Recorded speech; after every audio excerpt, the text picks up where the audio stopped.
Sejam muito bem-vindos, meus caros. Eu no dia de hoje venho mostrar-vos uma intervenção da Ana Gomes, uma comentadora da SIC Notícias, conhecida de todos vós, e numa altura em que estamos num dia de derby, eu acho que a Ana Gomes joga mesmo num campeonato diferente e é aquele tipo de comentadora que a equipa A ganha 5-0 à equipa B e ela acha que a equipa B foi injustiçada. Isto porquê? Porque viu um jogo que mais ninguém viu e, portanto, vamos ver aqui um bocadinho da Ana Gomes a fazer um comentário sobre as campanhas eleitorais, em que ela dá notas peculiares, para dizer o mínimo, sobre as campanhas eleitorais e faz aqui uma distinção nada tendenciosa sobre aquilo que tem sido a campanha do Partido Socialista, que por coincidência é o partido dela, e a campanha da AD e da Iniciativa Liberal, que, como sabem, eu não sou particularmente simpatizante, mas efetivamente, quer dizer, tem que se falar um bocadinho em abono da verdade. Vamos ouvir a Ana Gomes e rezar para que a Ana Gomes nunca acabe, porque senão vão haver dias em que eu não tenho conteúdo. Eu atribuí um 10 ao Pedro Nuno Santos pela reação vigorosa, democraticamente, contra a sugestão do Primeiro-Ministro de que se poderia ir rever a lei da greve, que aliás foi explicitada por Rui Rocha nesses termos, e portanto, pela mesma razão, atribuí 0 a Rui Rocha e a Luís Montenegro. Portanto, a Ana Gomes atribuiu 0, e peço desculpa interromper já nos 30 segundos, a Ana Gomes atribuiu 0 porque se viu que há uma lei de greve que claramente não funciona, porque há pessoas claramente que abusam dela, e quem disser que a lei da greve é para rever é antidemocrático e merece um 0 no entendimento da Ana Gomes. Quer dizer, esta mulher vive numa galáxia diferente. Nem é num país, nem é num planeta. Ela vive numa galáxia diferente. E aliás, isso viu-se, por exemplo, na sondagem, que eu postei um vídeo a analisar essa sondagem, a fazer uma breve análise dessa sondagem, em que vemos que 47% consideram que Luís Montenegro é melhor primeiro-ministro, entre Luís Montenegro e Pedro Nuno Santos, e 28% consideram Pedro Nuno Santos. Portanto, das duas uma, quer dizer, ou Pedro Nuno Santos está a fazer uma campanha espetacular que só a Ana Gomes é que vê, ou toda a gente vê que Luís Montenegro não é grande coisa, mas como Pedro Nuno Santos é tão mau, parece quase bom ao Pedro Nuno Santos. É essa a questão. No fundo, se formos honestos sobre o assunto, não é propriamente Luís Montenegro que tem um grande mérito e que é um grande político e que tem uma grande capacidade, só que Pedro Nuno Santos é tão mau que Luís Montenegro ao pé dele parece um gênio político. A verdade é só esta. Vamos ouvir o resto. Mas Ana Gomes, Pedro Nuno Santos mudou de ideias? Não. Há esta referência de que em 2019, como ministro, defendeu uma reflexão sobre a lei da greve e a organização sindical. Antes de mais, e em particular para as vítimas da greve, que sabemos que são imensa gente e que de facto não mereciam isto. Mas a culpa desta greve é do governo. Foi o governo que não pagou aos trabalhadores da CP como estava acordado. Foi o governo que não negociou com eles, foi o governo que não garantiu que haveria pelo menos serviços mínimos ou transportes alternativos. Ora bem, isto não tem nada a ver com o que se passou com... Não é incoerência. Não é incoerência, nem zigue-zague, como considerou o Luís Isto é uma greve política, como disse o Primeiro-Ministro, e concordo com ele, mas é uma greve que foi querida para ser utilizada politicamente nestas eleições pelo Primeiro-Ministro, para indispor uma data de gente e para, no fundo, tirar partido disso, para depois vir sugerir alterações à lei da greve. Ora bem, o que se passou em 2019, quando Pedro Nuno Santos negociou com sucesso o fim da greve dos motoristas das mercadorias perigosas, foi que exatamente o governo posto ao trabalho. Ana Gomes, em 2023 a CP esteve em greve em janeiro, em fevereiro, em março e em abril. Teve ao todo 64 dias de greve. Quem é que estava no governo em 2023? Em 2023, nos primeiros 4 meses, tivemos greves em janeiro, em fevereiro, em março e em abril, e segundo li em algumas notícias, que eu já não me recordo exatamente, em abril tivemos o mês inteiro. Ana Gomes, quer falar do sucesso do Partido Socialista do ponto de vista da negociação das greves? Quer dizer, por amor de Deus, da negociação das condições salariais que eventualmente evitariam determinadas greves.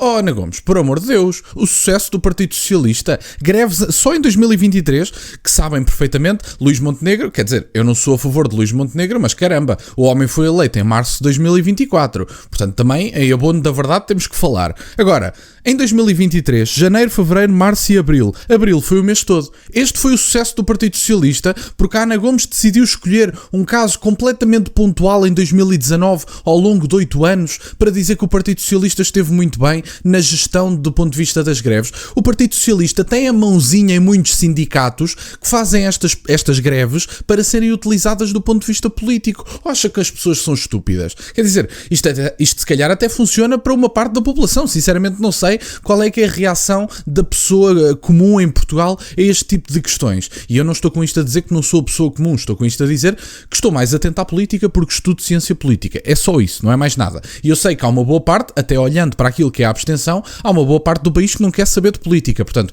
eu não sou melhor do que ninguém, só estou um bocadinho mais atento. É nessa ótica que eu estou a dizer.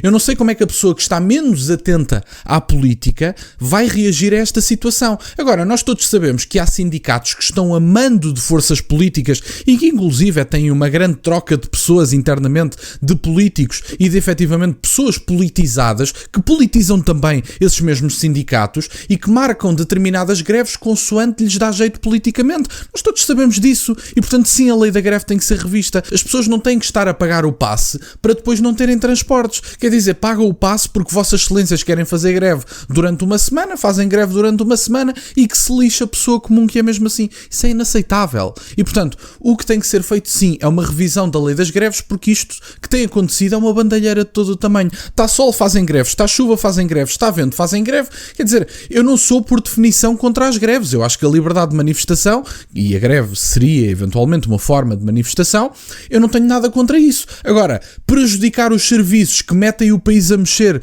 de um ponto de vista estrutural, única e exclusivamente porque há pessoas que querem fazer greves, muitas delas politizadas, é uma falta de respeito para com o país. E as pessoas que pagaram o passe e não o conseguiram utilizar naquele dia, e nestes dias que tem havido menos serviços, que agora no domingo já vai haver 25% de serviços mínimos, ou o que é, deveriam receber, efetivamente, deveriam ser compensados por causa disto, porque pagaram por o serviço a que não tiveram acesso. E o que é que se diz a estas pessoas? Ana Gomes, o sucesso do Partido Socialista é o país que nós temos. Se a Ana Gomes está satisfeita com um país que está na causa da Europa na maior parte das variáveis que se pode analisar, bom, então a Ana Gomes se calhar deveria ir viver para a Venezuela, porque pelos vistos nós medimos o grau de sucesso do país de forma diferente. Portanto, a Ana Gomes se calhar vá para a Venezuela ou alguma coisa do género, países que se adequam mais à sua visão ideológica. Temos um país destruído e o principal culpado é o partido que esta senhora defende e do qual tem um cartão de militante, diga-se de passagem. Vamos ouvir o resto. Fazer o trabalho, ir negociar e parar. E nessa altura, Pedro Nuno Santos, quando faz a alusão à necessidade de rever, de olhar para a lei da greve, era na perspectiva da proliferação de sindicatos inorgânicos que efetivamente enfraquecem os direitos dos trabalhadores. E estamos a ver isso não apenas nesse âmbito, mas noutros setores. Portanto, é um caso completamente diferente, como foi dito por ele hoje, não é comparável.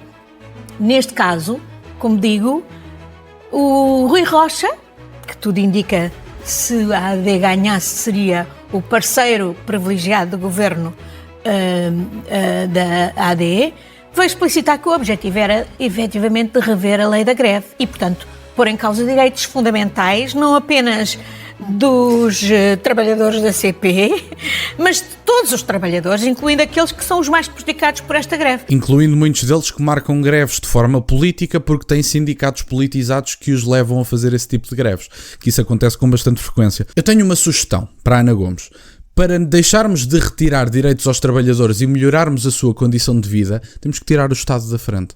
Eu sei que a Ana Gomes não ficaria muito satisfeita ao ouvir este vídeo, não sei se o vai ouvir, também tanto se me dá, mas o que é facto é que, efetivamente, se queremos melhorar a condição de vida dos trabalhadores, temos que permitir que se produza primeiro alguma coisa em Portugal. O que nós temos é uma economia que funciona com dinheiros externos e que, efetivamente, produz pouco, e precisaríamos de alguma competitividade entre empresas e isso sim faria subir os salários. Não é subirmos os salários por decreto e dizermos que, porque efetivamente nós fizemos um leilão partidário sobre qual é que deveria ser o salário mínimo, é que o Luís Montenegro também diz qual é que vai ser o salário médio. É que o salário médio não se aumenta por decreto. O mínimo também não se deveria aumentar, mas aparentemente estas pessoas acreditam que sim. Os salários não se aumentam por decreto. Os salários aumentam-se consoante aquilo que o mercado tem capacidade para oferecer. E maior competitividade vai gerar melhores condições salariais e de outros pontos de vista. Basta olhar para os países nórdicos, têm cargos cargas de impostos mais baixas, têm um florescimento da economia muito mais acentuado e nós ficamos aqui a mendigar as migalhas que o Estado tem para oferecer, única e exclusivamente porque nós achamos que adquirimos os direitos porque alguém tem boa vontade connosco. Os direitos, os ditos direitos, não acontecem porque há patrões mauzões que não vos querem pagar salários. Se houver competitividade e um patrão quiser efetivamente que vocês fiquem, o patrão vai lutar com as outras empresas dando-vos o melhor salário desse ponto de vista. E, portanto, os salários não se aumentam por decreto. Se vocês aumentarem salários que as empresas não têm capacidade para pagar, a única coisa que vocês vão conseguir é efetivamente retirar empresas do país, porque já pagam imenso de carga fiscal, já pagam, até do ponto de vista da habitação, eu acho que é algo entre 40% a 50% que se paga no valor de uma casa são impostos para o Estado. Portanto, saiam da frente e talvez haja uma diminuição de impostos, e talvez haja uma diminuição do custo de vida, e talvez haja mais casas no mercado, e talvez haja menos invasão, porque o que vocês têm feito é expulsar os jovens do país, que efetivamente poderiam rever a situação da demografia, porque são os únicos que o podem fazer, são os jovens portugueses, e deixarmos de importar mão de obra semi-escrava com a desculpa de que o mercado precisa. E a pergunta que tem que ficar, e antes de terminar o vídeo, é: se o mercado precisa, porque é que temos apenas 302 mil trabalhadores a trabalhar e a descontar estrangeiros? Então e o que é que andam a fazer os outros 1.300.000? Isto é uma invasão sem precedentes. O mercado não justifica isto, a demografia não justifica isto, porque nós deveríamos era dar incentivos de natalidade aos nossos jovens, até porque a demografia continua uma miséria e estamos a ser substituídos no nosso país. Destruíram o nosso país e o principal responsável da destruição, até porque governaram 20 dos últimos 27 anos, foi o Partido Socialista. O Partido Socialista, que é o partido desta senhora, destruiu o país, não garantiu direitos a ninguém e não é por vocês subirem o salário por decreto que ele aumenta. Outra coisa muito importante é, uma coisa é a subida do ponto de vista nominal, outra coisa é a subida real, porque vocês têm a subida nominal em que eles dizem, bom, nós subimos 3% o salário. Sim, mas a inflação se calhar foi 3%. Sabem qual é a conclusão disso? O salário não aumentou, porque o custo de vida aumentou na mesma medida em que o vosso salário aumentou. E isso muitas vezes não acontece. Muitas vezes temos a inflação a superar o crescimento dos salários, o que significa que na verdade vocês têm menos dinheiro. É isso que significa. E portanto, saiam da frente, isso vai diminuir impostos nos combustíveis, vai permitir o florescimento da economia e vamos produzir alguma coisa que não seja receber dinheiros externos, que é isso que nós produzimos, é a capacidade de receber dinheiros externos e distribuir migalhas, como dizia o Sérgio Sousa Pinto, mas também ele está num partido que efetivamente promoveu isto. E portanto, era isto que eu tinha para partilhar, meus caros. Quero-vos agradecer imenso por estarem desse lado. Peço-vos só o gosto neste vídeo e que subscrevam o canal. Tem as minhas redes sociais e o MBWay na descrição, para o caso de quererem fazer alguma doação. E nunca se esqueçam, meus caros, questionem tudo. Até à próxima.